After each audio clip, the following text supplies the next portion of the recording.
طيبا مباركا فيه كما يحب ربنا ويرضى.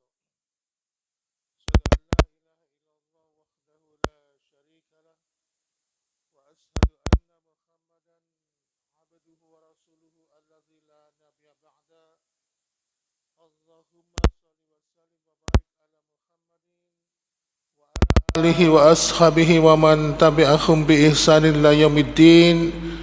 فيا عباد الله أوصيكم ونفسي بتقوى الله فقد فاز المتقون. قال الله تعالى في كتابه الكريم: أعوذ بالله السميع العليم من الشيطان الرجيم. يا أيها الذين آمنوا اتقوا الله حق تقاته ولا تموتن إلا وأنتم مسلمون. Senantiasa kita bersyukur kepada Allah Subhanahu wa taala yang telah memberikan berbagai macam kenikmatan kita kepada Allah, sehingga pada kesempatan di pagi hari ini kita dipersuakan kembali oleh Allah dalam suatu majelis yang Allah muliakan bagi orang-orang yang hadir di dalamnya. Maka majelis itu dikatakan oleh Rasulullah SAW sebagai majelis ilmu, dan majelis ilmu adalah majelis taman-taman surga. Maka beruntunglah bagi mereka yang menjumpai ada taman surga lalu mereka hadir di dalamnya, maka mereka dikatakan oleh Allah sebagai hamba-hamba yang senantiasa dikehendaki mendapatkan kebaikan dalam hidupnya. Makanya Rasulullah SAW pernah menyampaikan dalam sebuah riwayat Imam Muslim bahwasannya ketika Allah menghendaki kebaikan bagi seorang hamba, maka dia akan dipahamkan dalam masalah agama. Ma'asyiral muslimin wa zumratal mu'minin rahimakumullah. Berkaitan dengan rasa syukur itu perlu diketahui bahwa syukur itu bukan sunnah, syukur itu bukan anjuran, syukur itu bukan mustahab, tetapi syukur itu adalah keharusan, di mana kalau kita tidak bersyukur maka kita tidak akan diberikan sebagai predikat sebagai hamba-hamba yang beriman. Karena tidak ada jalan lain kecuali kita bersabar dan bersyukur. Makanya Rasulullah SAW senantiasa memohon kepada Allah agar dimudahkan dalam senantiasa bersyukur kepada Allah Subhanahu wa taala. Makanya beliau ini punya kebiasaan membaca doa Allahumma ini ala dzikrika wa syukrika wa husni ibadati. Ya Allah, tolonglah aku hambamu ini agar senantiasa mensyukuri nikmat-Mu, agar senantiasa mengingat kepadamu dan baguskanlah urusan dalam ibadahku. Oleh karena itu ma'asyiral muslimin, dan syukur yang terbaik itu mengikuti teladan para nabi rasul. Ketika mereka mendapatkan nikmat dari Allah, maka tidak ada harga yang pantas untuk membayar semua kenikmatan itu kecuali dengan senantiasa meningkatkan iman dan takwa, yaitu dengan menjalankan apa-apa yang telah diperintahkan oleh Allah dan Rasulnya, dan menjauhi segala apa yang telah dilarang oleh Allah dan Rasulnya. Baiklah jamaah sekalian, ada satu doa yang tidak pernah ditinggalkan oleh Nabi untuk dibaca. Doa itu terletak di tahiyat akhir, ya. Setelah mengucapkan innaka hamidum majid, sebelum beliau mengucapkan salam, beliau mengucapkan sebuah doa. Dan doa ini tidak pernah ditinggalkan oleh baginda Nabi Muhammad SAW. Dan doa ini mengandung perlindungan, jadi meminta perlindungan. Padahal kita tahu Nabi Muhammad itu adalah sosok seorang hamba Allah yang paling bertakwa di muka bumi ini, tetapi masih memohon perlindungan kepada Allah Subhanahu wa taala. Maka hal ini menunjukkan bahwa 4 permohonan doa perlindungan yang dibaca oleh Nabi setelah tahiyat akhir sebelum salam, maka 4 macam perlindungan itu adalah perkara yang besar, perkara yang menentukan kebahagiaan kita nanti dalam kehidupan akhirat. Doa ini adalah Allahumma inni a'udzubika min azabil jahannam wa min azabil qabri wa min fitnatil mahya wal mamat wa min fitnatil masihid dajjal. Jadi dalam hal ini Nabi itu memohon 4 perkara. di mana 4 perkara itu adalah sumber mata air di kehidupan kita nanti, dalam kehidupan ini di dunia dan akhirat nanti. Maka apabila kita ini nanti dalam kehidupan akhirat mendapatkan perlindungan dari 4 perkara ini, maka pastilah kita akan selamat dalam kehidupan akhirat. Sebaliknya, kalau dari 4 ini salah satu saja kita tidak mendapatkan perlindungan dari Allah, maka dipastikan rusaklah kebahagiaan kehidupan akhirat kita nanti. Doa itu berbunyi begini, yang artinya, ya Allah, sesungguhnya aku berlindung kepadamu dari siksa neraka jahanam dan siksa kubur, dari bencana kehidupan dan kematian, dan dari keburukan fitnah Dajjal. Allahumma inni a'udzubika min azabil jahannam. Nabi berlindung dari azab jahanam, di mana jahanam itu adalah perkara yang mengerikan yang pernah Allah ciptakan, ya, yang Allah ciptakan untuk memberikan gambaran manusia tentang betapa pedihnya siksaan neraka.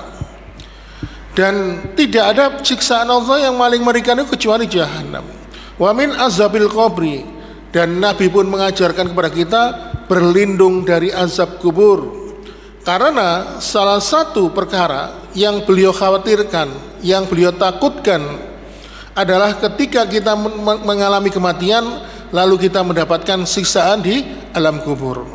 Wa min fitnatil mahya wal mamat, berikutnya Nabi berlindung dari fitnah orang-orang selama hidup dan mati. Jadi fitnah hidup itu apa? Kesenangan duniawi, bergelimang harta, sehingga kita lupa dengan karunia dari Allah Subhanahu wa taala, lupa dari bersyukur.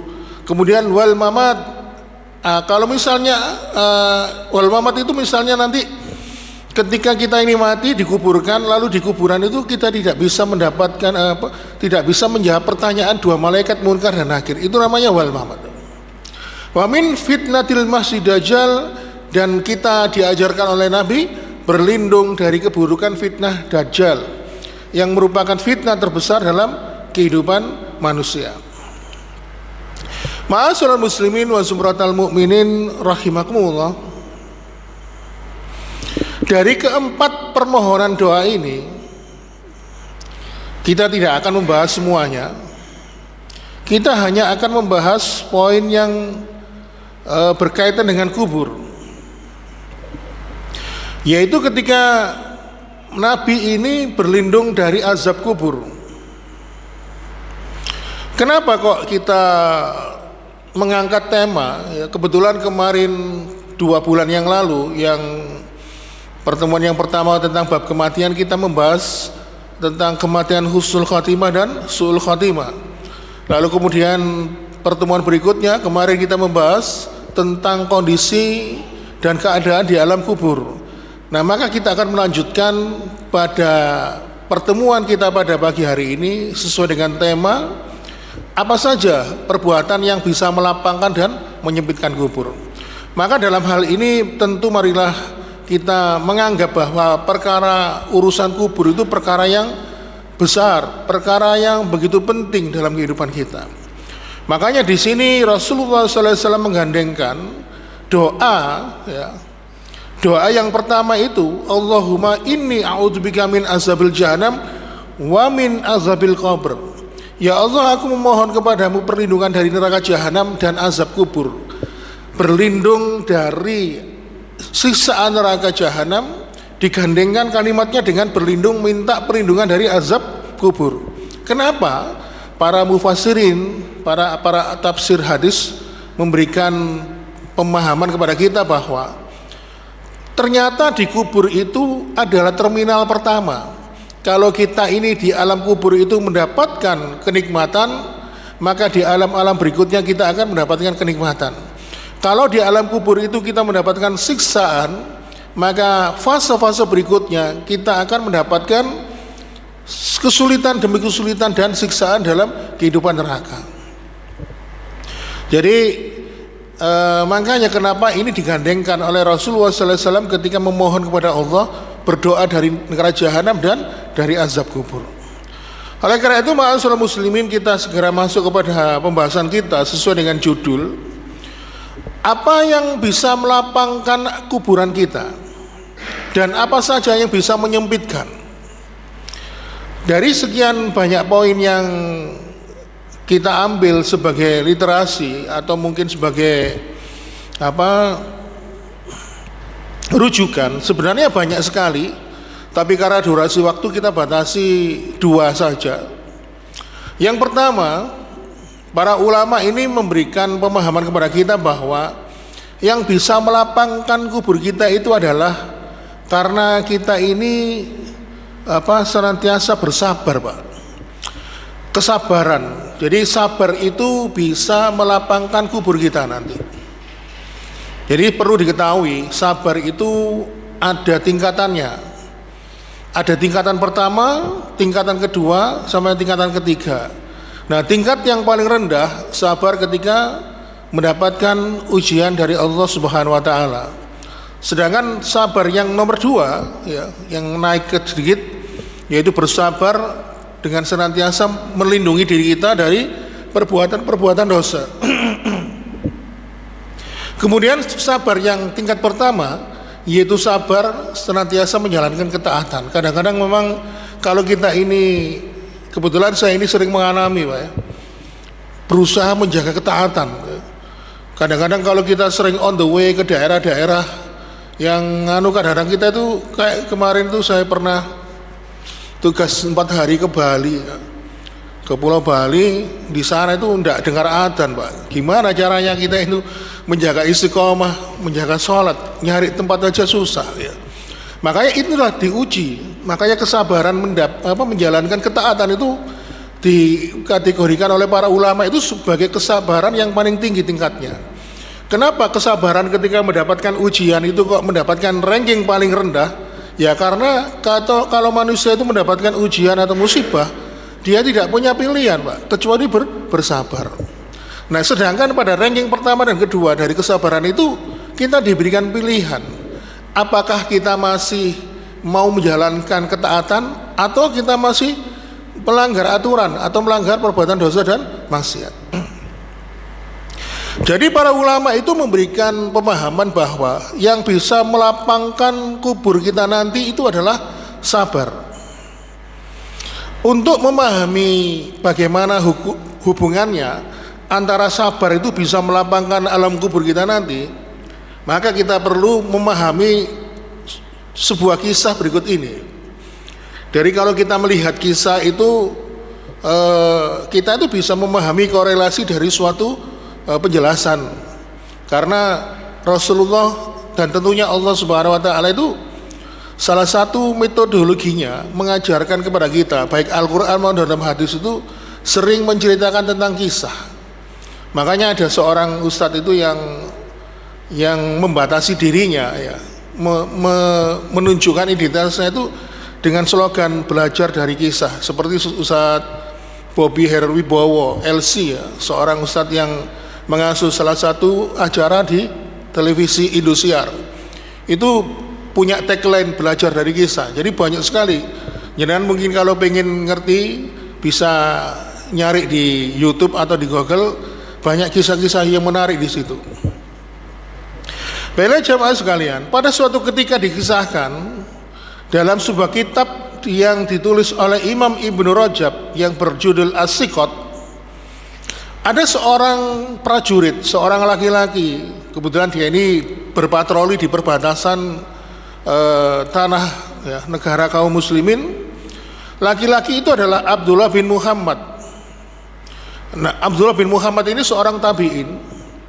Nah, ketika dia itu berpatroli menjaga perbatasan, Abdullah bin Muhammad ini sayup-sayup mendengar seseorang itu berzikir, Pak. Zikirnya begitu indah. Sehingga akhirnya karena penasaran, Abdullah bin Muhammad ini berusaha mencari sumber suara zikir ini. Dan suara zikir itu adalah Alhamdulillahilladzi fadhalani ala katsirin mimman khalaqta tafdila. Segala puji bagi Allah yang telah memberikan penciptaan kepadaku dengan sebaik-baik penciptaan yang kau berikan kepadaku. Maka Abdullah bin Muhammad ketika mendengar kalimat ini merasa takjub. Dan dia pun mikir, wah pasti ini orangnya sehat, bugar, tampan, rupawan ya. Terus kemudian tidak kekurangan suatu apa. Tapi ketika mendapati ada sebuah kemah ya, gubuk kemah di mana kainnya itu sudah banyak yang compang-camping, sudah robek sana sini, dan di dalam kemah itu tinggallah seorang laki-laki tua yang dalam keadaan buta ya, kemudian tampak tidak terurus, tangannya buntung, kakinya patah, nggak bisa berjalan. Ternyata laki-laki ini yang melantunkan doa kalimat dzikir, alhamdulillahilladzi fadhalani ala katsirin mimman khalaqta tafdila. Betapa kagetnya Abdullah bin Muhammad. Oleh karena itu ma'asyiral muslimin, akhirnya apa? Abdullah bin Muhammad itu datang kepada laki-laki tua ini. Laki-laki tua itu pun ditanya, nun sewu, kalau melihat keadaan jenengan seperti ini yang penuh dengan kekurangan itu, apa tidak sebaiknya zikirnya itu mengungkapkan rasa sabar kepada Allah dan sebagainya, tapi kok malah bersyukur, Pak. Segala puji bagi Allah yang telah menciptakan aku dengan sebaik-baik penciptaan, padahal beliau ini dalam kondisi buta, tangan buntung, kaki patah, nggak bisa jalan, kondisi tua renta, dan tinggal di gubuk yang reot, sudah compang-camping kainnya. Lalu kemudian laki-laki itu menjawab pertanyaan Abdullah bin Muhammad tadi. Wahai saudaraku, nikmat mana yang kamu syukuri? Kata Abdullah bin Muhammad. Lalu laki-laki tua itu mengatakan, wahai saudaraku, diamlah. Dengarkan, seandainya Allah mendatangkan lautan, niscaya laut tersebut akan menenggelamkan aku. Atau ketika Allah menimpakan sebuah gunung untukku, maka gunung api itu akan membakarku dengan laharnya. Dan kemudian ketika gunung itu dijatuhkan dari langit di atasku ini, apakah itu sesuatu yang mungkin bagi Allah? Lalu Abdullah bin Muhammad ketika mendapat pertanyaan ini, ya mungkin saja, karena memang Allah berkuasa atas segala sesuatu. Lalu kemudian Abdullah bin Muhammad yang prajurit itu tadi masih penasaran, lalu nikmat apa lagi yang kamu syukuri dari Allah dengan keadaan Anda seperti ini? Lalu laki-laki tua itu mengatakan, tidaklah engkau melihat Allah masih menganugerahkan kepadaku lisan yang senantiasa mengucapkan zikir. Ma'asyiral muslimin, ternyata jawaban dari laki-laki tua ini membuat Abu Kilabah membuat Abdullah bin Muhammad ini terkesima. Dan singkat cerita, setelah dialog itu, tiba-tiba laki-laki tua ini meninggal dunia. Setelah itu meninggal dunia, lalu akhirnya apa? Abdullah bin Muhammad ini mau tidak mau harus ngurus jenazahnya. Ketika Abdullah bin Muhammad, seorang prajurit dari kalangan tabi'in ini mengurus jenazah, lalu datanglah serombongan pasukan, teman-temannya datang. Loh, siapa ini? Jenazahnya siapa? Abdullah bin Muhammad mengatakan, aku tidak tahu, wong aku juga baru ketemu sama dia. Lalu salah seorang prajurit itu datang, komandan prajurit datang, menyingkap penutup wajahnya dari laki-laki tua ini, jenazah laki-laki tua ini dibuka. Betapa kagetnya, oh ini adalah Abu Kilabah. Ini adalah Abu Kilabah, sahabatnya Abdullah bin Abbas. Bayangkan, Pak. Dan ternyata Abu Kilabah ini sosok manusia yang sudah terkenal, Pak. Punya nama masyhur, terkenal karena keimanannya dan ketakwaannya. Lalu kemudian akhirnya dilakukanlah prosesi pemakaman, sehingga akhirnya apa? Pemakaman itu selesai. Singkat cerita, Abdullah bin Muhammad yang bertemu dengan Abu Kilabah tadi ketika berpatroli, malam harinya dia itu tidur dan bermimpi. Lalu Allah Subhanahu wa taala mempertemukan Abu Kilabah dengan Abdullah bin Muhammad itu. Lalu kemudian Abdullah bin Muhammad itu pun bertanya di dalam mimpi itu, apa yang Allah berikan kepadamu dalam kubur setelah kamu melewati episode kehidupan di dunia yang begitu menyedihkan. Lalu Abu Kilabah pun menjawab, tapi menjawab dengan mengutip ayat Al-Quran, yaitu surat ke-13 surat Ar-Ra'd ayat 24. Ayat itu berbunyi, salamun alaikum bima sabartum fa ni'ma uqbaddar. Selamat sejahtera untukmu, ya, selamat karena kesabaranmu, maka alangkah nikmatnya tempat yang berkesudahan ini. Maka jawaban itulah yang diberikan oleh Abu Kilabah kepada Abdullah bin Muhammad, bahwa Allah memberikan kepadaku surga, dan Allah juga memberikan aku kelapangan dalam kuburku dengan kesabaran dalam kehidupan dunia. Lalu kemudian di dalam mimpi itu Abu Kilabah pun berpesan kepada Abdullah bin Muhammad, inna lillahi darajatin fil jannah la tunali illa bisabri indal bala wasyukru indal raqa wa khusyatillah bisri wal alaniya.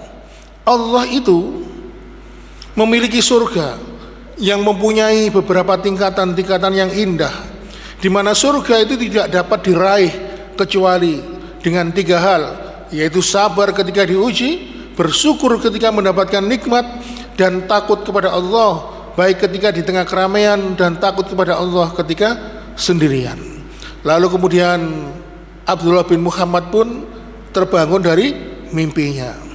Jadi kisah ini, kisah Abu Kilabah ini akhirnya sampailah kepada kita, sehingga akhirnya kita bisa mengambil pelajaran bahwa ternyata kesabaran itu bisa melapangkan kubur. Ini juga ada kisah yang sama, cuma ini kisahnya itu kontemporer di zaman yang mendekati zaman kita.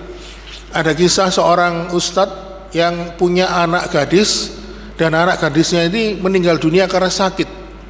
Sudah berobat kemana-mana, sudah sering pindah rumah sakit, akhirnya tidak menemukan jodoh obatnya, sehingga akhirnya meninggal dunia. Lalu tentunya sang ustadz ini punya anak gadis yang cantik jelita, mempunyai akhlak yang baik karena dia juga penghafal Al-Quran, tentu mempunyai kesedihan yang mendalam, sehingga akhirnya sang ustadz menceritakan setelah anaknya meninggal dunia dan dimakamkan, akhirnya dia bertemu dengan anaknya kembali, tetapi dalam mimpi. Lalu bertanya, "Nduk, apa yang kamu dapatkan sekarang? Nikmat apa yang kamu dapatkan sekarang?" Bi, kata anaknya dalam mimpi itu, "Ternyata Allah memberikan balasan atas kesabaranku dalam kehidupan dunia dengan balasan yang begitu besar, balasan yang melimpah. Dan ternyata ma'asyiral muslimin, ternyata dalam hidupnya si anak gadis ini itu kan punya media sosial, kadang sering pasang status, kadang status WA, kadang status di Instagram atau di Facebook, bahwasannya sering masang status kayak gini misalnya, dunia itu saat ini nyata dan akhirat itu hanyalah khayalan, tetapi ketika sudah mati, akhirat itu begitu nyata dan dunia begitu seperti khayalan, Pak. Ya, jadi dia itu karena kesabaran mendapatkan ujian berupa sakit itu, dia sabar kepada Allah. Makanya sering bikin status, kadang-kadang bikin status bahwasannya kenikmatan akhirat itu adalah kenikmatan yang abadi, sedangkan dunia tempatnya ujian dan kesabaran. Jadi kalau kita membaca status-statusnya itu kadang-kadang bikin hati ini terenyuh. Jadi pada poin pertama ini yang bisa melapangkan kubur kita adalah kesabaran. Kemudian yang kedua, kata para ulama, yang bisa melapangkan urusan kubur kita itu adalah ketika kita ini memberikan atau menjaga keselamatan saudara kita dalam kehidupan dunia, jangan pernah kita ini menyakiti dan jangan pernah kita ini menzalimi orang lain. Kalau kita ini tidak banyak menzalimi orang, maka kita akan mendapatkan salah satu kelapangan di alam kubur. Karena salah satu yang bisa menyempitkan urusan di alam kubur itu adalah ketika berbuat zalim kepada orang lain selama dalam kehidupan dunia. Maka biasanya kalau ada orang yang di kehidupan dunia itu suka nyakitin orang lain, biasanya urusan kuburnya itu sempit. Nah, ini ada sebuah hadis dari sebuah riwayat yang soleh, Ada seorang sahabat yang bertanya kepada Rasulullah SAW tentang ihwal dua orang tetangganya. Jadi laki-laki ini punya dua kenalan perempuan, ya. Lalu ditanyakan kepada Rasulullah, ya Rasulullah, inna fulana tuzkaru min kasrati salatiha wasyamiha wallati salatiha wassadaqatiha walam tu'di jahroha aina ya Rasulullah. Ya Rasulullah, aku mengenal seorang wanita, dia ahli ibadah. Jangan ditanya bagaimana salatnya, jangan ditanya bagaimana puasanya, bagaimana sedekahnya. Tapi ya Rasulullah, dia itu seneng nyakiti saudaranya, senengani ngerasani, senengani gosip. Lalu laki-laki ini bertanya, ya Rasulullah, kira-kira dia nanti tempat kembalinya di mana? Maka Rasulullah SAW menjawab dengan singkat, finar, tempatnya di neraka, ya. Lalu kemudian sahabat itu bertanya lagi, ya Rasulullah, aku juga kenal seorang wanita. Saya melihat dia itu tidak banyak melakukan sholat sunnah, hanya sholat fardu saja. Tidak banyak melakukan puasa, tidak sedekah karena memang dia tidak punya duit, dia orang miskin. Dan dia itu tidak pernah menyakiti tetangganya. Dia itu senantiasa menjaga lisannya dari rasan-rasan, dari gosip dan sebagainya. Lalu dia kembalinya di mana ya Rasulullah? Lalu Rasulullah SAW mengatakan fil jannah, tempat kembalinya di surga. Jadi kalau kita masuk kepada pembahasan awal tadi, bahwasannya alam kubur itu adalah penentu alam-alam berikutnya. Kalau seseorang itu di dalam kubur itu mendapatkan nikmat, maka di alam berikutnya dapat dipastikan dia mendapatkan surga. Tetapi kalau di awal kubur itu dia mendapatkan siksaan, azab kubur, maka dapat dipastikan di alam-alam berikutnya dia mendapatkan neraka. Oleh karena itu, ma'asyiral muslimin wa sumratal mu'minin rahimakumullah, ini ada sebuah kisah. Jenengan mungkin pernah membaca seorang penguasa yang zalim dan lalim, bernama Hajjaj bin Yusuf.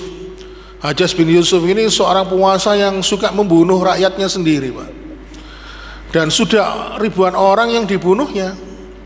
Dan ternyata ketika Hajjaj bin Yusuf ini sebelum dia meninggal dunia, orang terakhir yang dia bunuh adalah seorang ulama, seorang wali Allah dari kalangan tabi'in yang bernama Sa'ad bin Zubair. Jadi ketika Hajjaj bin Yusuf ini meninggal dunia, maka salah satu anggota keluarganya itu bermimpi bertemu dengan Hajjaj bin Yusuf. Maka di dalam mimpi itu, ketika bertemu dengan keluarganya di dalam mimpi itu, Hajjaj bin Yusuf pun mengatakan bahwa setiap pembunuhan yang dia lakukan di dalam kehidupan dunia dulu itu, dia merasakan balasannya. Dan apabila, dan khusus ketika pembunuhan itu untuk Sa'ad bin Zubair, dia mendapatkan balasan sebanyak 70 kali lipat. Jadi menyakiti dan menzalimi orang lain itu adalah perkara yang harus senantiasa kita hindari, Pak. Dan inilah perlunya kita ini harus punya kebiasaan minta maaf ya kepada orang lain, terutama kalau kita ini tidak sengaja berbuat dosa dan khilaf. Jadi tidak perlu nunggu hari raya Idul Fitri baru minta maaf ya. Sebagai contoh, ketika Rasul itu 100 hari sebelum beliau meninggal dunia, punya firasat akan meninggal, beliau itu mengumpulkan para sahabat. Dikumpulkan semua para sahabat, mengatakan begini, siapa di antara kalian yang dulu pernah aku zalimi, sengaja maupun yang tidak sengaja, tidak apa-apa, tegakkanlah kisos untukku. Tentunya para sahabat kan tidak berani melihat sosok Rasulullah yang begitu agung dan mulia. Lalu kemudian salah seorang sahabat yang bernama Ukasa ya, itu ngangkat tangannya, ya Rasulullah, saya dulu pernah dalam sebuah peperangan secara nggak sengaja pelana kudamu itu nyebet badan saya, ya Rasulullah. Saya minta balas. Para sahabat yang senior yang itu seperti Umar bin Khattab, Abu Bakar itu gedem-gedem. Kok tega-teganya ada seorang manusia yang minta pembalasan dari seorang Nabi dan Rasul yang mulia. Ya Rasul, waktu itu ketika badan saya terkena pelana kudamu, waktu itu saya nggak pakai baju, maka kamu harus melepaskan bajumu. Lalu kemudian membuat para sahabat marah lagi. Akhirnya kemudian ketika Rasulullah akan dipukul, seakan-akan mau dipukul, maka Ukasha segera menerjang Rasulullah, dipeluklah tubuh dari Rasulullah SAW dengan menangis, Pak.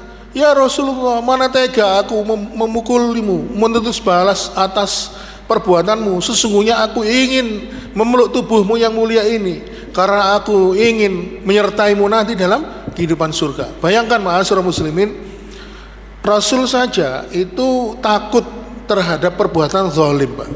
Padahal kita yakin beliau adalah sosok manusia yang dijamin masuk surga dan maksum, dilindungi dari potensi berbuat dosa dan kesalahan. Nah, makanya Rasulullah SAW memberikan contoh keteladanan kita. Jangan suka berbuat zalim. Apabila sengaja atau tidak sengaja kita ini melakukan kezaliman kepada orang lain, maka kita harus banyak-banyak memohon permaafan, minta maaf kepada orang lain. Oleh karena itu, ma'asyiral muslimin, zalim itu kata Rasul dalam sebuah hadis qudsi, bahwasannya Allah Subhanahu wa taala berfirman, "Inni haramtu zulma ala nafsi wa ja'altuhu muharraman bainakum fala tadzalamu." Aku ini mengharamkan kezaliman untuk diriku, dan aku jadikan kezaliman itu haram di antara kalian, dan janganlah kalian untuk saling menzalimi. Dan perbuatan zalim itu adalah hutang, ya, akan dibalas di dunia ini dan juga akan dibalas dalam kehidupan akhirat. Dan zalim ini, Pak, kalau kita ini belum pernah mendapatkan maaf dari orang yang zalimi, maka sanksi dari perbuatan itu akan berjalan terus, Pak. Makanya suatu ketika dikisahkan ada seorang penguasa, ya, laki-laki penguasa yang zalim, melihat salah satu rakyatnya, seorang nelayan, berhasil menangkap ikan yang besar, mungkin ikan tuna atau apa yang ukuran begini, ya. Lalu ikan itu direbut paksa, Pak. Nah, padahal di satu sisi sang nelayan itu begitu bahagia mendapatkan tangkapan ikan yang besar, Pak. Nah, akhirnya sang nelayan itu merasa hatinya sakit dan sedih. Dia mengangkat tangannya, langsung berdoa kepada Allah, "Ya Allah, berikanlah aku keadilan atas sikap dari penguasa itu." Lalu ketika penguasa itu menikmati hasil dari tangkapan ikan itu, di malam harinya tidak sengaja jarinya itu tertusuk oleh duri dari ikan itu. Dan ternyata semakin lama luka di jarinya itu semakin lama semakin membusuk. Sehingga akhirnya sama dokter diadviskan untuk diamputasi, dipotong segini, Pak. Ternyata lukanya semakin membusuk, dipotong lagi atasnya, ya. Ternyata menjarah lagi sampai lengan, dipotong lagi, hingga akhirnya dipotong mendekati lengan sampai mendekati bahu. Akhirnya dia datang kepada seorang alim, dan ternyata seorang alim itu mengetahui peristiwa awal mula kejadian ini. Mungkin ini adalah pengaruh kezaliman yang telah engkau lakukan. Engkau telah merebut paksa seekor ikan, maka halalkanlah ikan itu. Datanglah kepada nelayan itu lalu minta maaflah. Dan akhirnya penguasa yang zalim itu datang ke rumah nelayan itu, datang meminta maaf. Dan ajaibnya, Pak, luka yang awalnya membusuk itu tadi, setelah dia mendapatkan permaafan dari nelayan itu, makin lama menunjukkan perubahan yang baik, sehingga lama-lama akhirnya luka itu sembuh dan mengering. Inilah contoh, Pak, harga sebuah kezaliman, bahwa berbuat zalim itu bisa menyebabkan sempitnya alam kubur kita. Baiklah jemaah sekalian, ini yang dapat kami sampaikan, mudah-mudahan memberikan manfaat. Mohon maaf bila ada kekurangan. Kita akhiri dengan doa kafaratul majelis. Subhanakallahumma wa bihamdika asyhadu an la ilaha illa anta astaghfiruka wa atubu ilaik. Wassalamualaikum warahmatullahi wabarakatuh.